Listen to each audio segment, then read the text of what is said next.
చిన్న ప్రార్థన చేసుకుని వాక్యంలోనికి వెళ్దాం. పరలోకమందున్న మా కన్న తండ్రి, పరిశుద్ధుడైన మా దేవా, గత వారం మొదలుకొని మరలా ఈ వారం వరకు మమ్మల్ని కాచి కాపాడి మీ రెక్కల నీడలో భద్రపరిచి ఒక అవకాశాన్ని మాకు మరలా ఇచ్చినందుకు మీకే వందనాలు.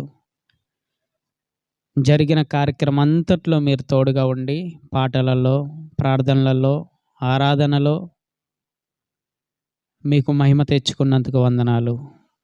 నీ బిడ్డలు ఏమైతే నిన్ను అడిగారో నాయన, దాన్ని జరిగించమని మిమ్మల్ని వేడుకుంటూ వాళ్ళని ఆదరించండి, వాళ్ళకి ధైర్యాన్ని ఇవ్వండి. వాళ్ళ జీవితాలలో మీరు అనేక మేళ్ళతో వాళ్ళని నింపమని కోరుకుంటూ వాక్యంతో మమ్మల్ని బలపరచండి, మమ్మల్ని ఆదరించండి. పరిశుద్ధాత్మ సహాయం నాతో ఉంచమని కోరుకుంటూ యేసుక్రీస్తు వారి పేరిట ఈ ప్రార్థన సమర్పిస్తున్నాను తండ్రి, ఆమేన్. ఈరోజు మీకు నేను ఒక మంచి విషయాన్ని చెబుతాను. మీరందరూ శ్రద్ధగా వినండి. వాక్యంలోనికి మనం వెళ్దాం. ఈ భూప్రపంచంలో ఎన్నో మతాలు, ఎన్నో కులానికి ఒక దేవుడు, మరి ముఖ్యంగా మన భారతదేశంలో ఇంటికి ఒక దేవుడు, కులానికి ఒక దేవుడు కూడా లేకపోడు. మా ఫ్రెండ్ పెళ్ళికి నేను వెళ్ళినప్పుడు వైజాగ్, వాళ్ళు ఆ గుమ్మాలకి వాటన్నిటికీ కొన్ని ముగ్గులు పెట్టి కొబ్బరికాయ కొట్టి అగరబత్తులు వెలిగించి వాటి చుట్టూ తిప్పుతూ ఏదో చదువుతున్నారు. అక్కడ పటం లేదు, ఏదీ లేదు. వాళ్ళని నేను అడిగాను, తలుపు దగ్గర ఏం చేస్తుండ్రంటే, తలుపులమ్మ మాకు దేవుడు అన్న. ఎవరు? తలుపులమ్మ. నిజం ఇది. కావాలంటే మీరు అటువైపు ఉన్న వాళ్ళని అడిగి కనుక్కోండి అని చెప్పి అంటారు. అయితే ఒక్కొక్కరు ఒక్కొక్క విధంగా మొక్కుబళ్ళు చెల్లిస్తుంటారు. ఏమా అంతే కదా? ఒక ఇస్లాం సోదరుడైతే నమాజ్కి వెళ్ళి మొక్కుబళ్ళు చెల్లిస్తాడు. ఒక హిందూ సోదరులు అయితే వాళ్ళకి తగిన రీతిలో వాళ్ళకి ఏ దేవుడికి ఏ విధంగా చేయాలంటే వాళ్ళు అలా చేసుకుంటారు. ఒక బుద్ధిస్ట్, బౌద్ధ మతాన్ని నమ్మిన వారు, ఆయన చెప్పిన శ్లోకాలని వాటిని ధ్యానిస్తూ అవి వాళ్ళ జీవితాలను ఎంతో ఉన్నతంగా తీర్చిదిద్దుతాయని చెప్పి వాళ్ళ విశ్వాసం వాళ్ళది. అయితే అలాగే క్రైస్తవులమైన మనకి కూడా అనేక పనులు ఉన్నాయి క్రైస్తవ జీవితంలో. విశ్వాసాలైన మనకి అందులో ప్రాముఖ్యమైనది ప్రార్థన. అవునా? క్రైస్తవుడు అంటేనే ప్రార్థన. మీరు గత కొన్ని నెలల క్రితం చూశారు కదా, మణిపూర్లో జరిగిన సంఘటన మీకు అందరికీ తెలిసే ఉంటుంది, చిన్నపిల్లలతో సైతం. అయితే అక్కడ క్రైస్తవ్యాన్ని నమ్మిన వారిని ఈ మిలిటరీ వాళ్ళే, పోలీసులే మతోన్మాదులతో కలిసి చంపుతుంటే, కొడుతుంటే రక్తాలు గారేటట్టు వాళ్ళందరూ ఏం చేశారండి? మమ్మల్ని ప్రభుత్వాలు కాపాడలేవు కానీ, మనుషులు ఎవరు రక్షించలేరు కానీ, దేవుడి దగ్గరకు వస్తే మాత్రం మేము విడిపించబడతామని చెప్పి వేల మంది రోడ్ల మీదకి వచ్చి పంతులుగా, అంటే ఎదురు మోకరించి వర్షంలోనే పాపం గొడుగులు వేసుకుని చిన్నపిల్లలతో, వయసు ఎక్కువ ఉన్నవారు కూడా ఆ నడి రోడ్లో సుమారు 1 కిలోమీటర్ దూరం పొడుగుతా, అంటే ఎంతమంది మోకరించారో చూడండి. ఏడుస్తున్నారు పాపం.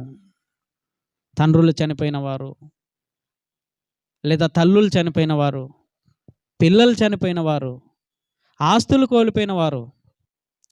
అంటే దీని అంతటికీ కారణం ఏంటంటే, ప్రార్థన క్రైస్తవుడికి ఒక గొప్ప ఆయుధం. ప్రార్థన క్రైస్తవులను రక్షించగలదు అని మనకి దాని గురించి తెలియకపోయినా నమ్ముతాం. నమ్ముతారా? నమ్మరా? ప్రార్థన బహుశక్తిమంతుదని మనమందరము నమ్ముతాం. అయితే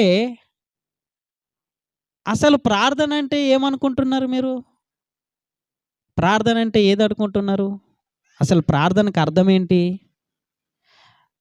చెప్పగలరా మీరు? ప్రార్థన అంటే ఏంటిదంటే మానవుని ఆత్మ ఏమా మనిషిలో ఆత్మ ఉంటేనే మనం మోకరించి ప్రార్థన చేయగలం, నోరు విప్పి మాట్లాడగలం. శవం ప్రార్థిస్తుందా? శవం మాట్లాడుతుందా? చెయ్యదు కదా. అయితే ఆత్మ ఎప్పుడైతే మనలో ఉంటుందో మానవుని ఆత్మ పరిశుద్ధాత్మతో కలిసి ఆ సర్వోన్నతుడైన దేవుని సన్నిధిలో విచారణ చేయటమే ప్రార్థన. ఆమేన్. బాగా గుర్తుపెట్టుకోండి. మానవుని ఆత్మ పరిశుద్ధాత్మతో కలిసి సర్వోన్నతుడైన దేవుని సన్నిధిలో విచారణ చేయటమే ప్రార్థన. అంటే మనము నేరుగా ఎవరితో మాట్లాడుతున్నాం? ఈ లోకాలను కలిగించిన కన్న తండ్రి అయిన దేవునితో మనం మాట్లాడుతున్నాం ప్రార్థన అంటే. అంటే సర్వోన్నతుడైన దేవుడు మాట ద్వారా మనం చూస్తున్న సూర్యచంద్ర నక్షత్రాలు, మాట ద్వారా మనం చూస్తున్న ఆకాశము, మాట ద్వారా చూస్తున్న భూమి సముద్రములు, మాట ద్వారా కలిగించిన ఆశక్తిమంతుడైన దేవుడంట ఆయన భాగమైన ఆత్మ మనలో ఉంది గనక మన ప్రార్థన ఆయన వినటానికి ఇష్టపడుతున్నాడంట. ఆమేన్. మన ప్రార్థన అంటే ఎప్పుడెప్పుడు నా బిడ్డలు నా దగ్గరకు వస్తారా, నా దగ్గర ప్రార్థన చేస్తారా, నాకు మొరపెట్టుకుంటారా, నేను ఎప్పుడు వాళ్ళ మాట వినాలని చూసి ఎదురు చూస్తూ ఉంటాడంట దేవుడు. ప్రార్థన అంటే అది. అంటే డైరెక్ట్గా సర్వోన్నతుడైన దేవుడితో మాట్లాడటమే ప్రార్థన. ఈ లోకంలో ఒక ఉన్నత స్థాయిలో ఉన్న అధికారితో మనం మాట్లాడాలంటే వాళ్ళ చుట్టూ తిరగాల అపాయింట్మెంట్ కోసం. అవునా? డైరెక్ట్ ఎమ్మెల్యే దగ్గరికి వెళ్ళి మాట్లాడాలంటే నీకు కుదిరిద్దా? మాట్లాడనిస్తారా? గన్ మ్యాన్లు ఉంటారు, తోసివేస్తారు. అలాగే ఇంకా పెద్ద స్థాయికి వెళ్దాం, మినిస్టర్, ఇంకో పెద్ద స్థాయికి వెళ్దాం, సీఎం దగ్గరికి వెళ్దాం. అసలు నువ్వు లోపలికి సీఎంఓలోకి వెళ్ళటానికి ఆస్కారం ఉంటుందా? వెళ్ళాలి అంటే నీకు ఎంతో పలుకుబడి ఉండాలి.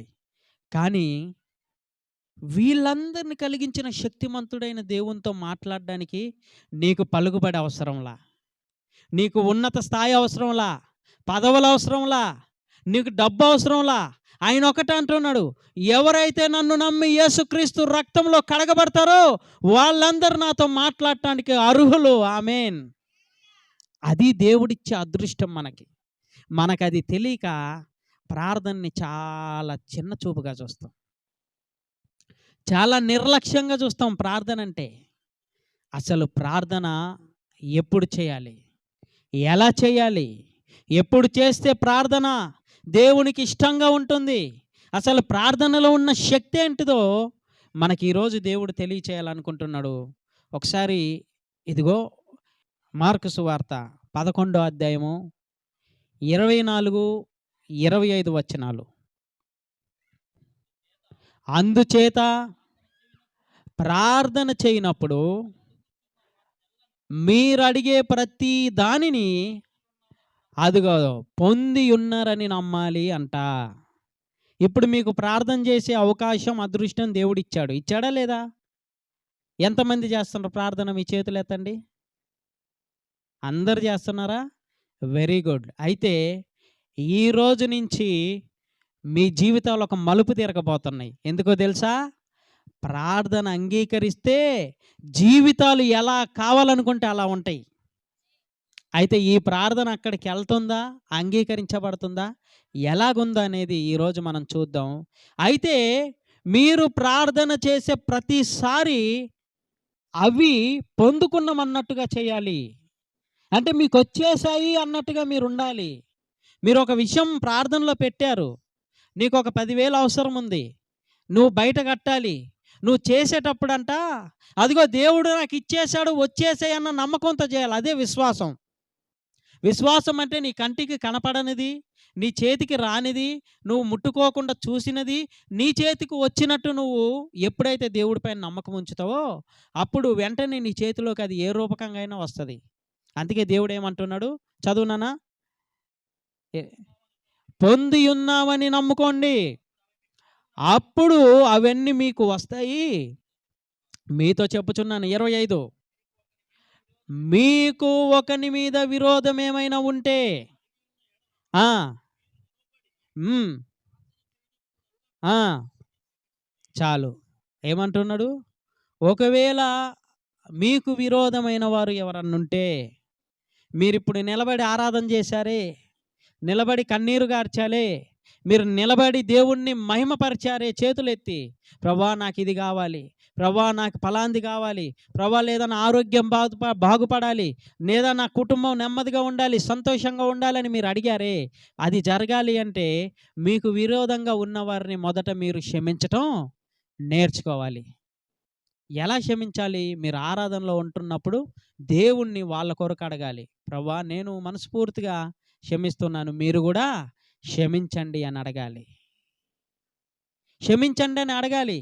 అడగగలిగితే అప్పుడు దేవుడు మనకి జవాబిస్తాడు. అయితే వీటన్నిటికంటే ముఖ్యంగా మనం ఏం చేయాలి అంటే, ప్రార్థన చేసేటప్పుడు నేను చేస్తున్న ప్రార్థన ఫలించింది, నాకొచ్చేసింది, నాకు దొరికింది, నేను సక్సెస్ అయిపోయానని చెప్పి నమ్మకంతో, దాన్నే విశ్వాసం అంట. విశ్వాసంతో మీరు దేవుడి యందు మోకరించాలి. అంతేగాని ప్రార్థనలో మోకరించే ముందు ఇది అవుతుందా కాదా, దేవుడు చేస్తాడా చేయడా, దేవుడి వలన సాధ్యమా కాదా, నిజంగా మీరు మనస్ఫూర్తిగా చెప్పండి. ఈ మనసుతో ఎంతమంది ఎన్నిసార్లు చేశారు చెప్పండి? నేనైతే వాక్యం తెలియక ముందు చాలాసార్లు చేశా. ఎందుకంటే మనలో మనకే ఒక నమ్మకం ఏర్పడదు. అంటే నిన్ను నువ్వు నమ్ముకోలేని పరిస్థితిలో ఉన్నప్పుడు నీవు నమ్ముతున్న దేవుణ్ణి ఎలా నమ్మగలవు? అంటే మనము నమ్ముతున్న దేవుణ్ణి గాని మనము నమ్మి మోకరించగలిగితే కార్యాలు జరుగుతాయని దేవుడు మాట్లాడుతున్నాడు ఇక్కడ. ఏమా అని చెబుతూ మరలా ఇర్మియా గ్రంథానికి వచ్చేసరికి ఏమంటున్నాడు చూడండి ఆయన. ఇర్మియా గ్రంథము 29వ అధ్యాయము 12, 13 వచనాలు చదవండి. ఆ! మీరు నాకు మొరపెడతారని, ఆ! అదిగో మీరు మొరపెడతారని, నా దగ్గరకొచ్చి ప్రార్థన చేస్తారని, ఆ! ఆ! ఆ! ఆ! మీరు నన్ను వెతికిన ఎడల పూర్ణ మనసుతో నన్ను గూర్చి విచారణ చేసిన ఎడల, దేవుడి దగ్గరకొచ్చి విచారణ చేస్తే దేవుణ్ణి మనము కనుగొంటామంట. మీరు నా దగ్గరకు వస్తారని, నాకు ప్రార్థన చేస్తారని, మీ మనవి నా దగ్గర పెడతారని నేను ఎదురు చూస్తున్నాను. ఎందుకంటే మీరు పిల్లలు కదా. ఏమా మీరు పిల్లలు కదా. ఇప్పుడు తల్లిదండ్రులు పిల్లలు ఎప్పుడు మాట్లాడతారా, ఏం మాట్లాడతారని ఎదురు చూస్తుంటారు, అవునా కదా. అలాగే దేవుడు కూడా ఇదిగో మీరు నాతో మాట్లాడతారని, మీరు నాకు మొరపెడతారని, మీరు నాకు విచారణ చేస్తారని చెప్పి నేను ఎదురు చూస్తున్నాను. నేను ఎదురు చూస్తున్నాను. అయితే మనం విచారణ చేయటానికి ఆలోచిస్తాం, ప్రార్థన చేయటానికి ఆలోచిస్తాం. ప్రార్థన మోకరించి ప్రార్థన చేయాలంటే మనకి మనసు రాదు. అయితే ప్రతిదీ కావాలని కోరుకుంటాం, అవునా కదా. ప్రతిదీ కావాలని అయితే కోరుకుంటాం కానీ మన సమస్యలు పోవాలా, మన రోగం పోవాలా, మన ఆరోగ్యం బాగుండాలా, మన స్థితిగతులు బాగుండాలా, ఇంకా మనం గొప్ప ఆస్తిపరులం అవ్వాలా, ఉన్నతంగా ఒకరికంటే బాగుండాలా, అన్నీ కోరుకుంటున్నారు, తప్పులేదు. దేవుడి దగ్గర ప్రతిదీ పెట్టండి. కానీ ఆయన అంటున్నాడు, మీరు నా దగ్గరకు వచ్చి విచారణ చేస్తారేమో అని నేను చూస్తున్నాను, ఎదురు చూస్తున్నాను. ఒక గొప్ప స్థాయిలో ఉన్నవారు మన బాధ చెప్పుకుంటారని ఎదురు చూడరు. అయితే ఆయన అంటున్నాడు, నేను శక్తిమంతుడినైనప్పటికీ, లోకాలను కలిగించిన దేవుడినైనప్పటికీ, నేను బహుశక్తి కలిగిన దేవుడినైనప్పటికీ, నేను ఎవరు నా పిల్లలైన వారు నా దగ్గరకు వచ్చి ప్రార్థన చేస్తారా? ఎవరు ఆ మనవులు నా దగ్గర పెడతారా? నన్ను ఎవరు వెతుకుతారా జాగ్రత్తగా అని చెప్పి దేవుడు ఎదురు చూస్తున్నాడంట. ఈ సీక్రెట్ ఎవరికి తెలిసిందంటే యేసుక్రీస్తు ప్రభువారికి తెలిసింది. భూమి మీదకొచ్చాడు గదా! మన వలే 33.5 సంవత్సరం బ్రతికాడు గదా! ఆయన ఎవరి కుమారుడండి యేసుక్రీస్తు ప్రభువారు? ఆ! వడ్లవాని కుమారుడు. అంటే వడ్ర పని చేస్తారు చూసావా? అతని కుమారుడు. మరియమ్మ వాళ్ళ వృత్తి వడ్రంగి పనివారు. అయితే 30 ఏటలో ఆయన సువార్త ప్రకటించటానికి బయటకొచ్చాడు సమాజ మందిరంలోనికి. రాజవీధుల్లోనికొచ్చాడు. యేసుక్రీస్తు రాజ్య సువార్త అనగా తండ్రి అయిన దేవుడు ఏదైతే చెప్పి పంపించాడో దాన్ని ప్రజలకు ప్రకటిస్తూ, రాజ్యమును గురించి ఒప్పిస్తూ, మరణించిన తర్వాత పాతాళం ఉంది, ఒక భయంకరమైన నరకం ఉంది, పరదేశుంది, తర్వాత పరలోకం ఉంది అని తెలియచేస్తూ అనేకులని దేవుడు దగ్గర ఒప్పిస్తూ వచ్చాడు. అయితే అందులో ఆయనకి చాలా శ్రమలొచ్చాయి. రాళ్లతో కొట్టడానికి సిద్ధపడ్డారు యేసుక్రీస్తుని. నిందించటానికి సిద్ధపడ్డారు యేసుక్రీస్తుని. అవమానించటానికి సిద్ధపడ్డారు యేసుక్రీస్తుని. ఇదిగో వాక్యం చెబుతుంటే ఇదిగో దైవ దూషణ చేస్తున్నాడని చెబుతున్నారు. వాక్యం చెబుతుంటే ఏమన్నారు? నువ్వు మా యొక్క విధి విధానాలను మార్చేయటానికి వచ్చావు కనుక నిన్ను చంపేయాలి అన్నారు. ఆ సీక్రెట్ యేసుక్రీస్తుకు తెలిసింది. తెలిసిన అతను ఏం చేస్తున్నాడో చూడండి. మార్కు సువార్త 1వ అధ్యాయము 35వ వచనం దయచేసి తీయండి. ఆయన అదిగో పెందల కడనే లేచి, ఎప్పుడు లేచాడంట? పెందల కడనే లేచి,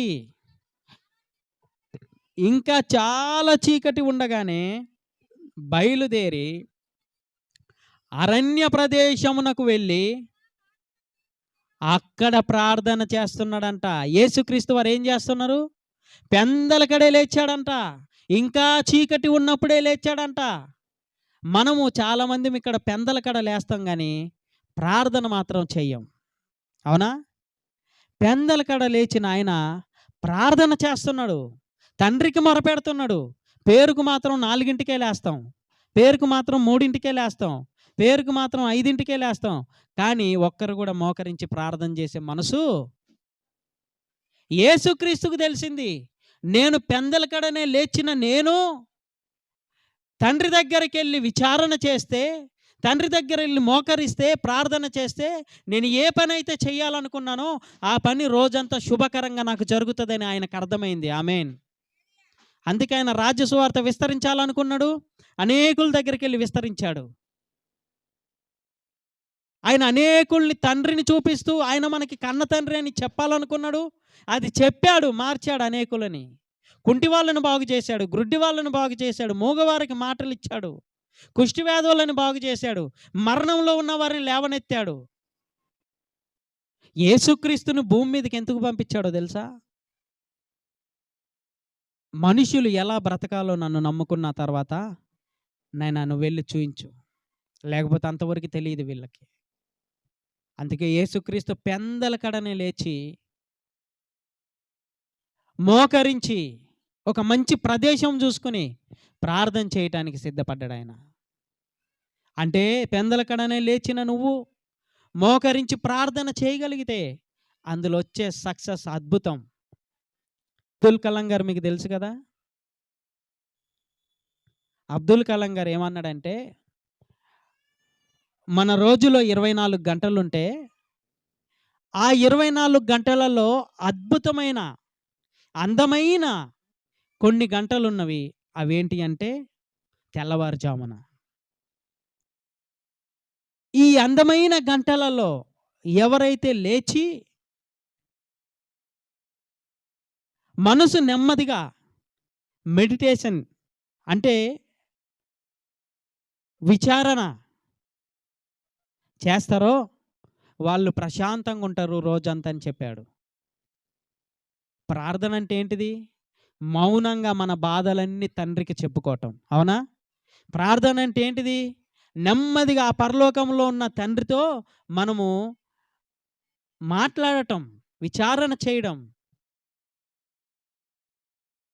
చాలామంది చూడండి, చాలామంది ఇళ్లల్లో నిజంగా ఉదయం లేచినప్పటి నుంచి చిరాకులు, పరాకులుంటాయి. అందుకే రోజంతా కూడా అలాగే కొనసాగుతుంది వాళ్ళ రోజు. ఉదయం లేచిన మనము, పెందలకడనే లేచిన మనము, మోకరించి తండ్రి దగ్గర మాట్లాడగలిగితే తండ్రి సమాధానాన్నిస్తాడు. తండ్రి తగ్గింపునిస్తాడు. తండ్రి నెమ్మదినిస్తాడు. తండ్రి సంతోషాన్నిస్తాడు. తండ్రి మనకు కావాల్సినదేంటో నెమ్మదిగా పొందుకునే శక్తినిస్తాడు. అంతేగాని ఉదయం లేచినప్పటి నుంచి ఏదో ఒక ₹1,00,000 తెచ్చి ఇంట్లో పడేసినట్టుగా ఆడోళ్ళు పిల్లల్ని కొట్టటం. స్కూలుకెళ్ళే వరకు అరుస్తూనే ఉంటారు. తన్నులు. అంటే ఓర్పు లేదు. అందుకే రోజు మొత్తం మీకు అలాగే ఉంటది. చిరాకుగా, అల్లరిగా, గొడవలుగా. ఎందుకుంటదంటే మీరు ఫస్ట్ అవర్, మన దినములో first hour, early morning hour disturb అయ్యాము. యేసుక్రీస్తుకు తెలిసింది. నేను నెమ్మదిగా రాజ్య సువార్త ప్రకటించాలి అంటే, నా మీద వచ్చిన శత్రువులను అణగదొక్కాలి అంటే, నా మీద వచ్చిన ప్రతి ఆయుధాన్ని దేవుడు నామములో తొలగించాలి అంటే, రాజ్య సువార్త నెమ్మదిగా ప్రకటింప చేయాలి అంటే, నేను మొట్టమొదటి జామున దేవుడి దగ్గర విచారణ చేయాలి, ప్రార్థన చేయాలి. అందుకే ఈరోజు నుంచి లేచిన తర్వాత ఎవరు చిరాగ్గా ఉండకండి. ఆనందంగా ఉండండి. మీ రోజంతా చాలా సంతోషంగా ఉంటుంది. మీ రోజంతా చాలా ఆనందంగా వెళ్తుంది. ఎప్పుడైతే ఉదయం లేచినప్పటి నుంచి మనం డిస్టర్బ్గా ఉంటామో, మైండ్ డిస్టర్బ్ చేసుకుంటామో, ఆ రోజంతా కూడా మనకు డిస్టర్బ్గానే ఉంటుంది. మీరు గమనించండి, కావాలంటే మీరు చూడండి. యేసుక్రీస్తు వారి ద్వారా మనకి ఏం తెలియజేస్తున్నాడంటే, దేవుడు లేచిన మీరు పెందలకడనే మీ సమయం వృధా చేసుకోకుండా మోకరించి, నీ జీవితంలో నీకేం కావాలి, నువ్వు ఉన్నత స్థాయికి రావాలంటే నీకేం కావాలి, నీకున్న సమస్య పోవాలంటే నీకేం కావాలి, నీకున్న రోగం పోవాలంటే నీకేం కావాలి, నీకున్న నింద అవమానం పోవాలంటే నీకేం కావాలి, అదిగో నెమ్మది కలిగి ఆయనకు ప్రార్థన చేయి. దేవుడు ఆ రోజు మొత్తంలో నీకు సంతోషాన్ని బయలుపరుస్తాడు. ఇంకోటి ఏందో తెలుసా? ఒక మిలిటరీ అధినేత చెప్పిన మాట. వాళ్ళకి డిసిప్లిన్ నేర్పిస్తారు. మిలిటరీ వాళ్ళకి క్రమశిక్షణ. ఉదయం ఫస్ట్ వాళ్ళకి నేర్పించే క్రమశిక్షణ ఏంటంటే, ఉదయం లేచిన వెంటనే వాళ్ళు బెడ్ సరి చేసుకోవటం, లేదా కింద పడుకుంటే పక్క తీసి చక్కగా మడతలేసి పక్కన పెట్టి, వాటి ద్వారా ఆ రోజు ఎప్పుడైతే వీళ్ళు మొట్టమొదటి లేచిన వెంటనే వాళ్ళ కార్యక్రమం మొదలవుతుందో డిసిప్లైన్డ్గా, మిగతా పనులు కూడా, మిగతా కార్యక్రమాలన్నీ కూడా అలాగే సమయం ప్రకారం క్రమశిక్షణతో జరుగుతాయి.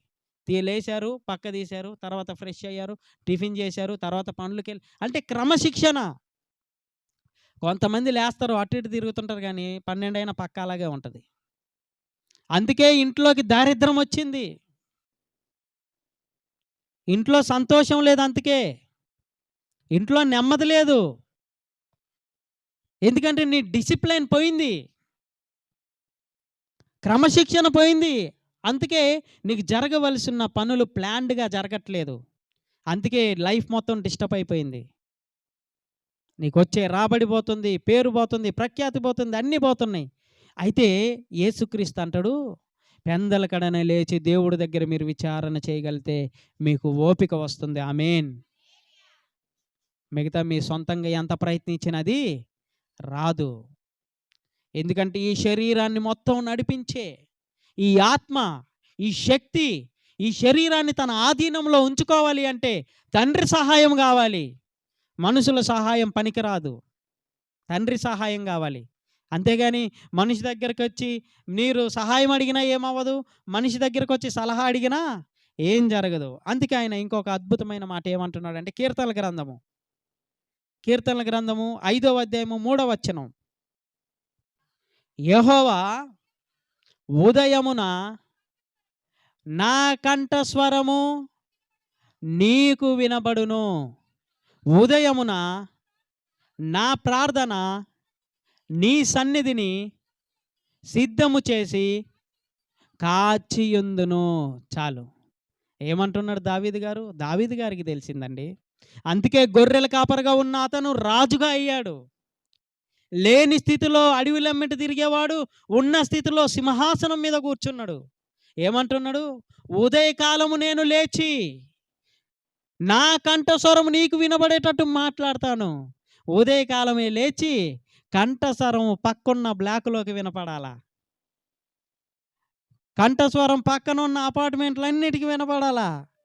పిల్లల్ని అరుస్తుంటే, తిడుతుంటే, కొడుతుంటే. మొన్న నాకొక తమ్ముడు చెబుతున్నాడు. "అన్నా, మా బిల్డింగ్‌లో పైన ఒకాముంది. పొద్దున మొదలుపెట్టిద్దన్నా. పిల్లలు స్కూలుకెళ్ళేదాకా అరుపులు తట్టుకోలేము." అంటే పైనెక్కడో ఉన్నోళ్ళు కింద అటుపక్క ఉన్నోళ్ళకి సౌండ్‌లెళ్తున్నాయంటే ఎంత ఓపిక, ఎంత శాంతం, ఎంత నెమ్మది. అందుకే రోజు మొత్తం గజిబిజి గందరగోళం. కానీ దావీదేమంటున్నాడు తెలుసా? నా కంఠస్వరం పరలోకంలో వినపడాలి.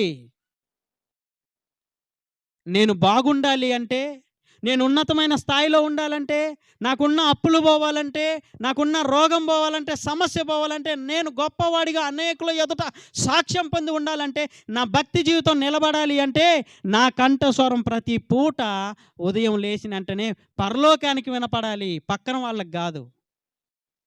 పరలోకానికి వినపడాలి. మీకొక విషయం చెబుతా నేను. ఆల్రెడో అని ఒక వ్యాపారవేత్త ఉన్నాడు. ఆయన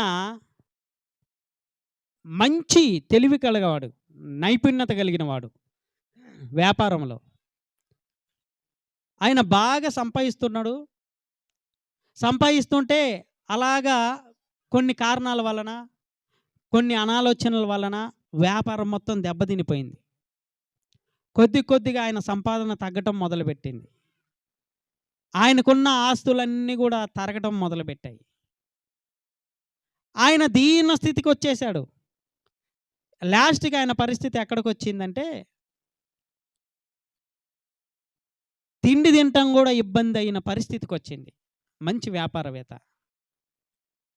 ఇది నేను సొంతంగా చెప్పట్లేదు. ఆయన ఒక బుక్ రాశాడు. 'మిరకిల్ మార్నింగ్' అని, అద్భుతాల ఉదయం బుక్ పేరు.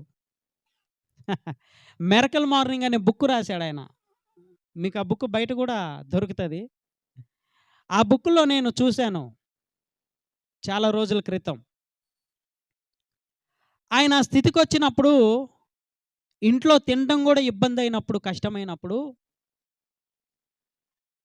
అతని భార్య ఒక సలహా ఇచ్చిందంట. ఏమనంటే, "ఏవండీ, మీ ఫ్రెండు కొద్దిగా మంచి పొజిషన్‌లో ఉన్నాడు గదా! మంచి స్థాయిలో ఉన్నాడు గదా! కొద్దిగా సహాయం అడగండి. ఏమన్నా చేస్తాడేమో. ఎందుకంటే మీతో పాటు బిజినెస్ చేస్తున్న అతను చాలా ఉన్నతంగా ఉన్నాడు గదా! మనం ఈ స్థాయికొచ్చాము. మీరెళ్లి అడగొచ్చు గదంటే." తప్పక ఇంకా తిండికి గూడా లేని పరిస్థితి గనక ఎప్పుడు అడగని వాడు ఎళ్లి అడిగాడంట. ఏమనంటే, "నాకు కొద్దిగా ధనం అవసరం. ఏమన్నా హెల్ప్ చేస్తావా?" అంటే, "అయ్యో! నువ్వు మంచి పొజిషన్ నుంచి కింద పడిపోయిన వాడివి. నీకెందుకు చేయను నేనని" కొంత సహాయం చేశాడు. తనకున్న దాంట్లో చేసిన తర్వాత ఈయన మళ్ళీ వెళ్ళే ముందు ఒక మాట అడిగాడంట. "నేను నీకులాగే అన్నిట్లో పర్ఫెక్ట్‌గున్నాను. నేను పడిపోయాను పూర్తిగా, నువ్వు బాగున్నావు. ఏంటిది నీ సీక్రెట్" అని అడిగాడంట. దానికి అతనేం చెప్పాడంటే, "ఉదయాన్నే 4కి లెగు. నువ్వు ఉదయాన్నే 4కి లెగు. ఒక అరగంట ధ్యానం చెయ్యి. మెడిటేషన్. నీ లైఫ్ ఎటెళ్ళాలో, నీ పనులు నువ్వు ఎలా చక్కబెట్టుకోవాలో, నీ బిజినెస్ నువ్వు ఏ యాంగిల్‌లో తీసుకెళ్తే మరలా పునర్జీవం పొందుతదో, మంచి స్థాయికి నువ్వు వస్తావో" అని ఒక సలహా ఇస్తే అతను నవ్వుకున్నాడంట. ఉదయం లేయంగానే గొప్పవాళ్ళు అయ్యే పని అయితే అందరూ లేస్తే చక్కగా గొప్పవాళ్ళు అవుతారు కదా! అయినా సరే చెప్పాడు గనక ప్రయత్నిద్దామని చెప్పి ఉదయాన్నే లేవటం మొదలుపెట్టాడంట. ధ్యానించటం మొదలుపెట్టాడంట. ధ్యానించటం మొదలుపెట్టిన అతను అసలు బిజినెస్ ఎలా కోల్పోయింది? ఎక్కడి నుంచి నేను పడిపోయాను? నేను పడిపోవటానికి తప్పులేంటి? కారణాలేంటి? మరలా నేను లేవాలంటే ఏం చేయాలని అలా కొన్ని రోజులు ఆ ధ్యానం ఆయనని మరలా బిజినెస్ కొద్దిగా డెవలప్ అవ్వటానికి మొదలుపెట్టిందంట. మొదలుపెట్టిన అతను కారు పోయింది, కారొచ్చింది. ఇల్లు పోయింది, ఇల్లొచ్చింది. మోటార్ సైకిల్ పోయింది, మోటార్ సైకిలొచ్చింది. అతను కోల్పోయిన దాన్ని అన్నిటికంటే కూడా రెండింతలు మరలా సంపాదించాడు. ఎందుకో తెలుసా? ఈ రోజంతా ఎలా ఎళ్లితే నాకు బాగుంటదా అనే ఒక ప్లాను. ప్రార్థన అంటే ఏంటిదనుకుంటున్నారు మీరు? ప్రార్థన అంటే ఏదో మోకరించి ఇష్టం వచ్చినట్టు మాట్లాడడం అనుకుంటున్నారా మీరు? ప్రార్థన అంటే ఒక ధ్యానం.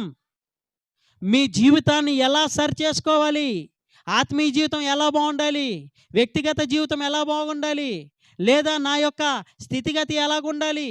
నేను నలుగురిలో నా సంపాదన పెరగాలంటే నేను ఎంత చక్కగా నడవాలి? ఏ విధంగా నేను ప్లాన్డ్‌గా ఎళ్ళాలి? అని చెప్పి ఉదయం లేచి దేవుడి సన్నిధిలో విచారణ చేసినప్పుడు దేవుడు మీకు సమాధానాన్ని ఇస్తాడు. ఆమేన్. వాళ్ళు చేసిందదే. అదేం వాళ్ళు సొంతంగా చేయలా. ఇదిగో పెందల కడనే ఇంకా చీకటున్నప్పుడే లేచాడంట యేసుక్రీస్తు. ఆయన తండ్రి దగ్గర ధ్యానం చేస్తున్నాడు.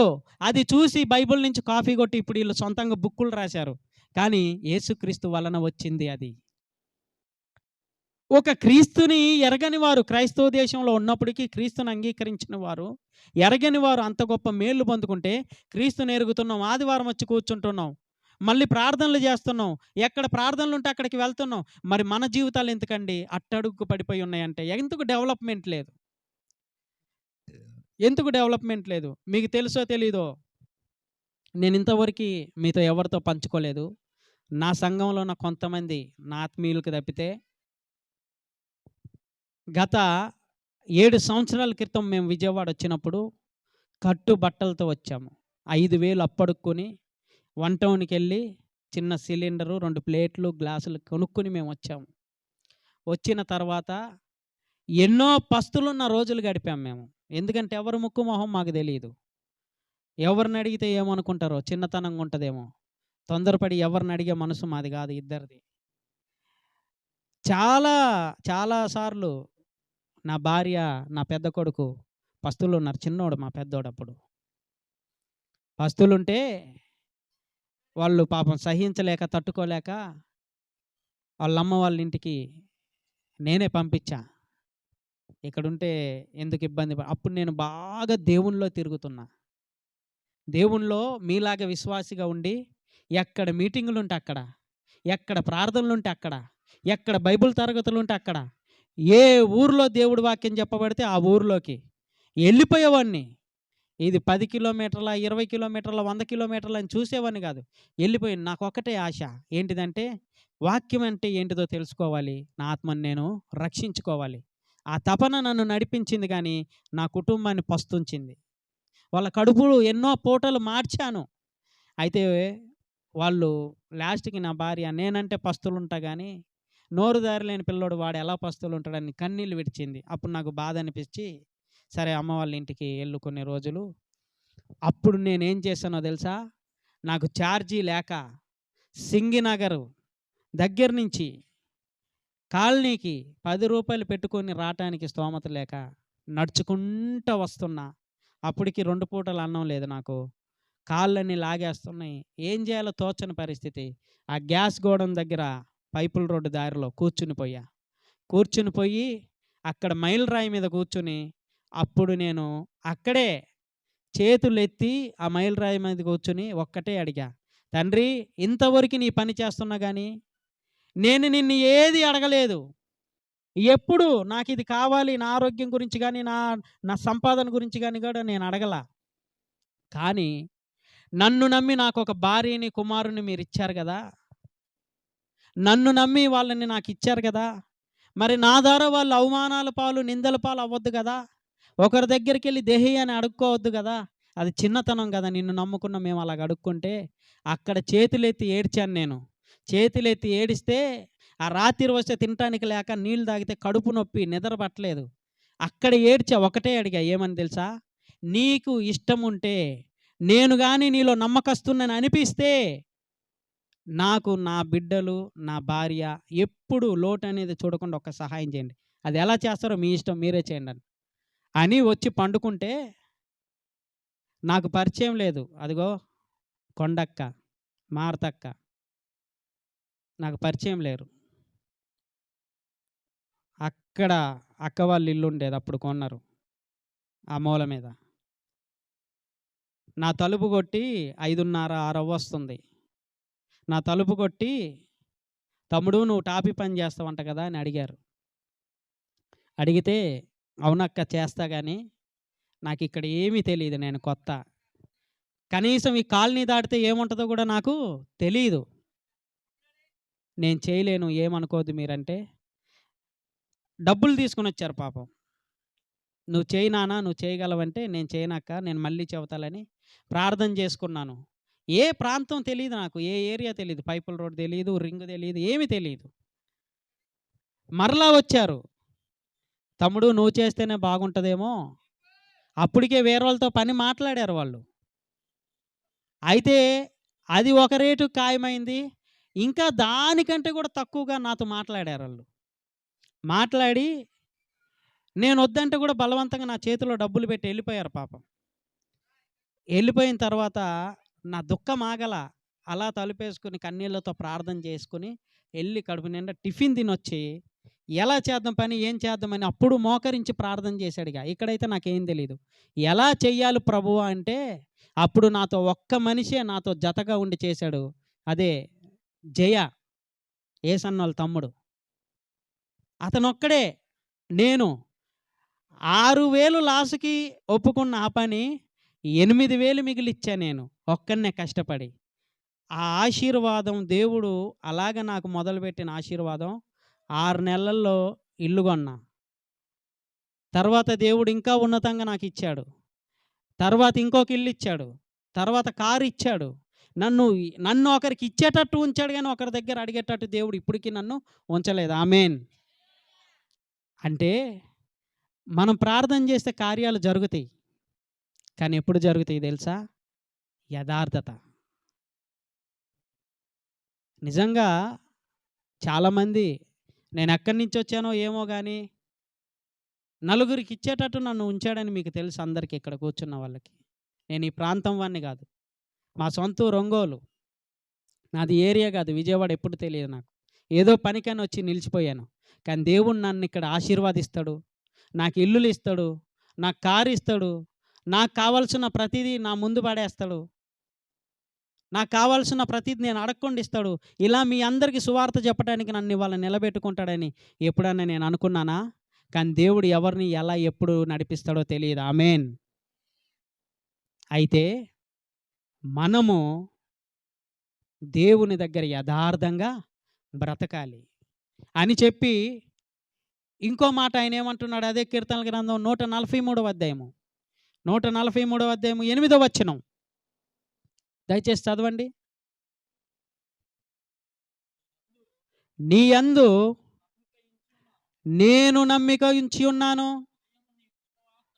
ఉదయము నీ కృపావార్తను నాకు వినిపించండి. నీ వైపు నా మనసుని నేను ఎత్తుకొనుచున్నాను." ఏమంటున్నాడు? ఉదయం లేయంగానే మీ కృపావార్త నేను వినాలి. ఉదయం లేవంగానే చెడ్డ మాటలు కాదు, పనికిరాని మాటలు కాదు, ఉదయం లేవంగానే కళ్ళబొల్లి మాటలు కాదు, నీ కృపావార్త నేను వినాలి. అనగా బైబిల్లో ఉన్న మంచి మాటలు నా చెవిన పడాలి. అప్పుడే మన జీవితాలు బాగుంటాయి. ఈ రోజుల్లో చూడండి, ఉదయం లేవగానే ఫ్యాషన్ అయిపోయింది. ఫోన్ తీస్తారు, నోటిఫికేషన్ చూస్తారు, లేకపోతే టీవీ ఆన్ చేస్తారు, వార్తలు పెడతారు, లేకపోతే ఇంకేదో పెడతారు. ప్రతి చెడు నీ మైండ్కి ఎక్కించుకుంటే నీకు మంచి ఎక్కడుంటుంది నీ మైండ్లో? అవునా? ఫోన్ తీస్తావు, మైండ్ డిస్టర్బ్ అవుతుందా లేదా? ఏదో మంచి చూడాలనుకుంటావు, చెడ్డ దానిలోకి వెళ్ళిపోతావు. ఉదయం లేవగానే ఆయన కృపావార్త వినటానికి సిద్ధపడాలి మనం. ఆయన కృపావార్త వినటానికి ఇష్టపడాలి మనం.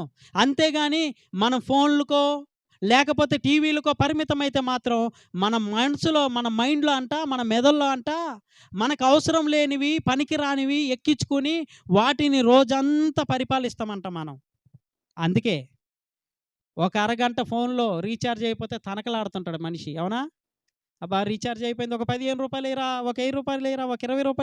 20 రీఛార్జ్ అయిపోయింది. అవునా? రీఛార్జ్ అయిపోతే చాలు, మంచికి కాదు, ఆడటానికి, లేకపోతే వ్యర్థమైనవి చూడడానికి. కానీ ఉదయం లేయగానే ఆయన వాక్యం మనం వినాలి. కానీ ఉదయం లేయంగానే చేస్తే సరిపోతుందా ప్రార్థన? ఉదయం లేయంగానే చేస్తే సరిపోతుందా? ఉదయం ప్రార్థన దేవుడు అంగీకరిస్తాడా? చాలామంది ఒక సిద్ధాంతాన్ని పెట్టేశారు. సేవకులే చెప్పారు తెలియక. అది ఉదయాన్నే ఏకునజామున 3ంటికి గాని లేచి ప్రార్థన చేస్తే దేవదూతలు కిందకి పైకి తిరుగుతుంటాయంట. దేవదూతలు ప్రార్థనని తీసుకెళ్ళిపోతాయంట. లేదు, తప్పు. అక్కడ ఏమంటున్నాడు దేవుడు? అక్కడ ఏమంటున్నాడు? ఆత్మ ద్వారా మనం మాట్లాడతాం దేవునితో. ఏ ఆత్మ? పరిశుద్ధాత్మ. పరిశుద్ధాత్మ మన ప్రార్థనని తీసుకుపోతాడు. పరిశుద్ధాత్మ మనం చేసే ప్రార్థన తండ్రి దగ్గర తీసుకెళ్తాడు. అందుకే భక్తులకి తెలిసింది. నేను ముగిచ్చేస్తాను. కీర్తనల గ్రంథం 55వ అధ్యాయము. కీర్తనల గ్రంథం 55వ అధ్యాయం 17వ వచనం. సాయంకాలమున, ఉదయమున, మధ్యాహ్నమున నేను ధ్యానించుచు మొరపెట్టుకుందును. ఆమేన్. ఎప్పుడెప్పుడంట? సాయంకాలం, మధ్యాహ్నం, ఉదయం 3 పూటలు చేయాలంట ప్రార్థన. ఒక టైం పెట్టుకోండి. మీరు ఒక టైం పెట్టుకోండి. ఉదయాన్నే ఒక టైం పెట్టుకోండి, మధ్యాహ్నం ఒక టైం పెట్టుకోండి. ఒక 10 నిమిషాలు, 5 నిమిషాలు, లేకపోతే 1 నిమిషమేనా టైం పెట్టుకోండి. సాయంత్రం మరలా నైట్ ఒక టైం పెట్టుకోండి. ప్రార్థన చేయండి, మీరు ధ్యానించండి, దేవుణ్ణి అడగండి. మీకు కావాల్సినది దేవుణ్ణి పాదాల చెంత పెట్టండి. ఏమంటున్నాడు ఆయన? చదువు తల్లి మరొకసారి.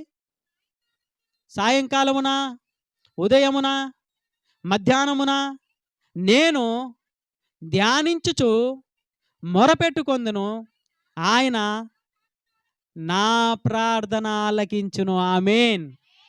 నేను ఎప్పుడు చేశా ప్రార్థన? నైటు 11 గంటలకు చేశా అక్కడ రోడ్డు మీద. విన్నాడా నా ప్రార్థన? ఇదిగో విన్ని నా ఆశీర్వాదం మొదలు పెట్టడానికి ఫస్ట్ వాళ్ళని పంపించాడు.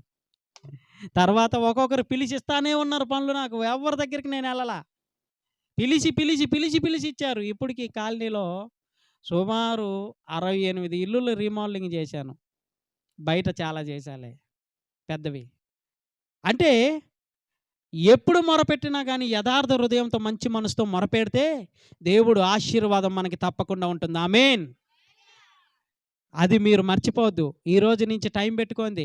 అందుకే దానియేలుకి తెలుసు ఆ విషయం. ఇదిగో దానియేలు తన గదిలోనికి వెళ్ళి యెరూషలేము దేవాలయం వరకు కిటికీలు తీసి ఉదయం, మధ్యాహ్నం, సాయంత్రం ప్రార్థన చేసేవాడంట.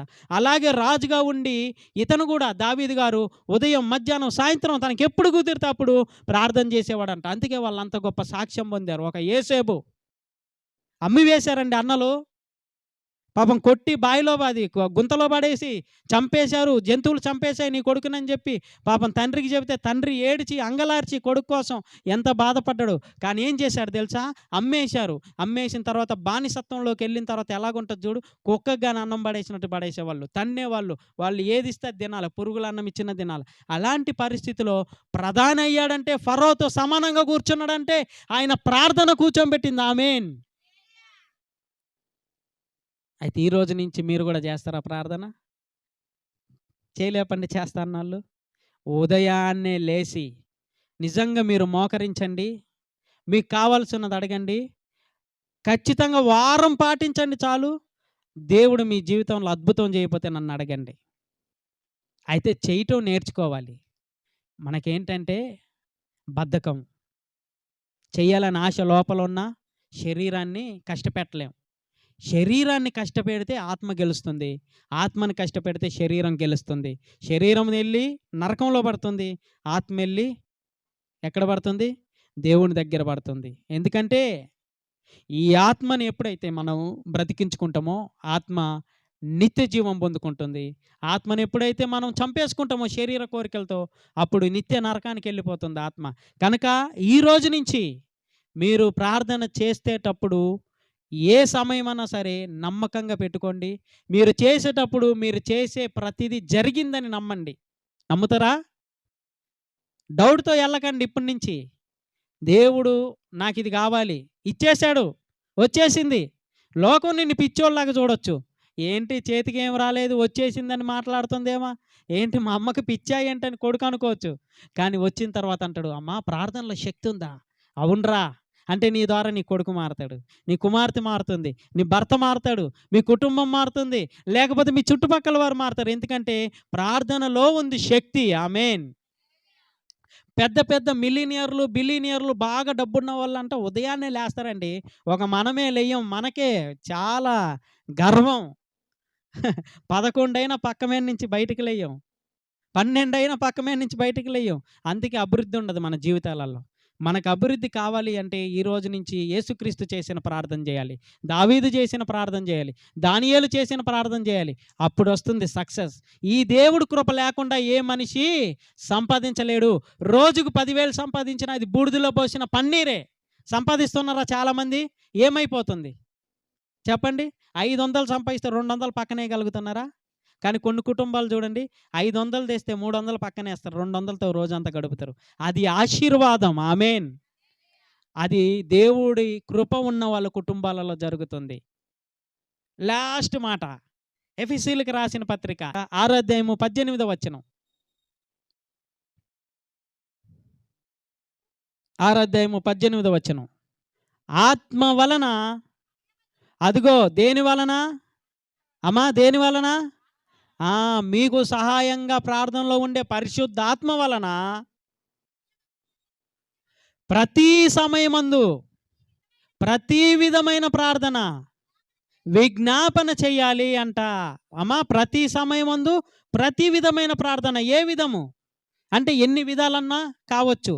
నీ అవసరం అది నీకు తెలుసు, నీ అంతరాత్మకు తెలుసు. నీ పాపం నీకు తెలుసు, నీ అంతరాత్మకు తెలుసు. నీ పరిస్థితి నీకు తెలుసు, నీ ఏ విధము ప్రార్థన సరే ప్రతి సమయమందు నీకెప్పుడు సమయం దొరికితే అక్కడ మోకరించేసి ప్రార్థనలు కానీ చేస్తే, అలాగే ఇంకోటి ఏమంటాడంటే కిందకు వచ్చేసరికి పరిశుద్ధుల కొరకు ప్రార్థన చెయ్యండి అంటాడు. ఉందమ్మా అక్కడ?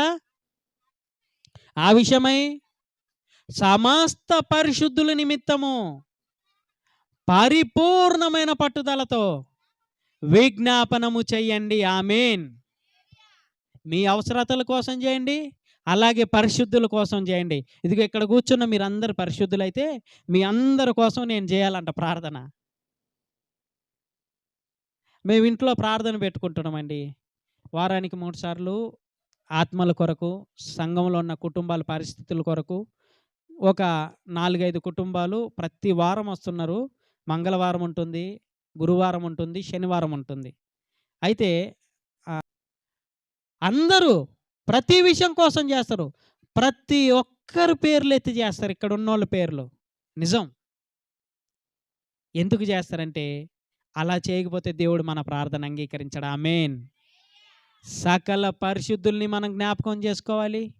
అదిగో అలాగే ప్రాణాపాయ స్థితిలో ఉన్న తల్లి ఆ వయసులో 3 గంటల పరిధిలో 7 సార్లు ఫిడ్స్ వచ్చింది. అందరం ప్రార్థించాం మోకరించి. అద్భుతంగా ఎటువంటి ఇబ్బంది లేకుండా స్వస్థపడి వచ్చారు బయటికి ఒక్క రోజులో. ఆమేన్. ఎందుకంటే పరిశుద్ధుల కొరకు ప్రార్థన చెయ్యాలి. అది దేవుడు అంగీకరిస్తాడు. కనుక ఈ రోజు నుంచి మీరు చేసే ప్రార్థనలో పరిశుద్ధులు ఎవరైతే ఉన్నారో వాళ్ళని కూడా జ్ఞాపకం చేసుకోండి. ఎందుకంటే వాళ్ళు ఈ సమాజానికి ఎంతో అవసరం. అంతేనా? ఇలాంటి మాటలు చెప్పి అనేకులను పురికొల్పటానికి. ఆమేన్. ప్రార్థన. కళ్ళు మూసుకోండి. పరిశుద్ధుడైన మా కన్న తండ్రి, పరలోకమందున్న నా దేవా, ఇంతవరకు ఓపికగా నీ పిల్లలందరూ కూర్చుని విన్నారు నాయన. తండ్రి, బలహీనంగా ఉన్న నీ బిడ్డల్ని బలపరచండి. అనారోగ్యంగా ఉన్న నీ బిడ్డలకి ఆరోగ్యాన్ని ప్రసాదించండి. అప్పుల బాధతో నలిగిపోతున్న బిడ్డలకి తండ్రి మీరు మంచి ఆర్థిక సహాయాన్ని అనుకూలపరచండి. అలాగే ఉద్యోగాలతో ఇబ్బంది పడుతున్న పిల్లలకి ఉద్యోగాల్ని సమకూర్చండి. అలాగే ఆత్మీయ జీవితంలో నలిగిపోతున్న బిడ్డలకి మంచి ఆత్మీయ జీవితాన్ని మీరు ప్రసాదించండి. అలాగే కుటుంబాలలో వ్యతిరేకత ఉండి నాయన ఒకరికొకరు సమాధానం లేకుండా ఉంటే సమాధానాన్ని మీరు సమకూర్చండి. నా దేవా, వీటన్నిటికంటే ముఖ్యంగా ప్రతి వారం మిమ్మల్ని వచ్చి ఆరాధించడానికి మంచి మనసు, ఆసక్తిని నీ పిల్లలకి దయచేయండి. అలాగే వాళ్ళ కుటుంబాలలో వాళ్ళకి పేరు పేరున జ్ఞాపకం చేసుకుని మేలు జరిగించమని ఇక్కడున్న ప్రతి బిడ్డని మీ చేతులు కప్పజెబుతూ యేసుక్రీస్తు వారి పరిశుద్ధమైన నామములో ఈ ప్రార్థన సమర్పిస్తున్నాను తండ్రి. ఆమేన్. అందరికీ వందనాలమ్మా.